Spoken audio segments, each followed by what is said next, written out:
கிருஷ்ணகிரியில் கடந்த 6 மாதத்தில் சுமார் 16,000 பேரை தெருநாய்கள் கடித்துள்ள நிலையில் 2 பலியாகியிருக்கிறார்கள். இதனையடுத்து தெருநாய்களுக்கு ராபிஸ் தடுப்பூசி போடுவதற்கான முதற்கட்ட பணியானது துவங்கி இருக்கிறது. இதுகுறித்த விவரங்களோடு இணைகிறார் செய்தியாளர் பிரதீப். முழுமையான விவரங்களை வழங்கலாம். வணக்கம்.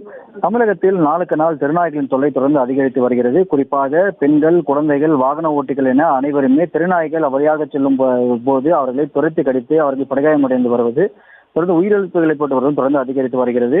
இந்த நிலையில் கிருஷ்ணகிரி மாவட்டத்தில் கடந்த 6 மாதத்தில் சுமார் 16,465 பேர் நாய்க்கடியால் பாதிக்கப்பட்டுள்ளனர்.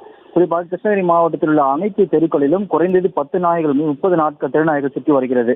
இந்த வகையில் கிருஷ்ணகிரி மாவட்டத்தில் கடந்த சில வாரங்களில் தெருநாய்கள் கடித்ததில் 3 வயது குழந்தை உட்பட ஒரு முதியவர் என 2 பேர் பரிதாபமாக உயிரிழந்துள்ளனர். இதனால் இந்த சம்பவம் பெரும் அதிர்ச்சி ஏற்படுத்திய நிலையில் இந்த தெருநாய்களை கட்டுப்படுத்த உடனே நடவடிக்கை எடுக்க வேண்டும் என அனைத்து தரப்பு பொதுமக்களும் கோரிக்கை வைத்துள்ளனர். இந்த நிலையில் இன்று முதல் கட்டமாக கிருஷ்ணகிரி நகராட்சியில் உள்ள அனைத்து தெருக்களிலும் உள்ள தெருநாய்களுக்கு ராபிஸ் தடுப்பூசி போடும் பணியாக தொடங்கியுள்ளது.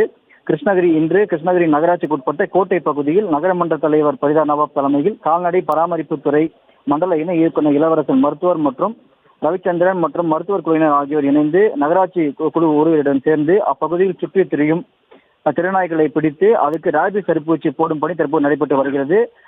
கிருஷ்ணகிரி மாவட்டத்தில் உள்ள சுமார் 2,000 முதல் கட்டமாக 2,000 நாய்களுக்கு இந்த ராபிஸ் தடுப்பூசி போடப்பட உள்ளது. இதற்கான பணிகள் தொடர்ந்து தற்போது இப்பகுதியில் நடைபெற்று வருகிறது. விவரங்களுக்கு நன்றி பிரதீப்.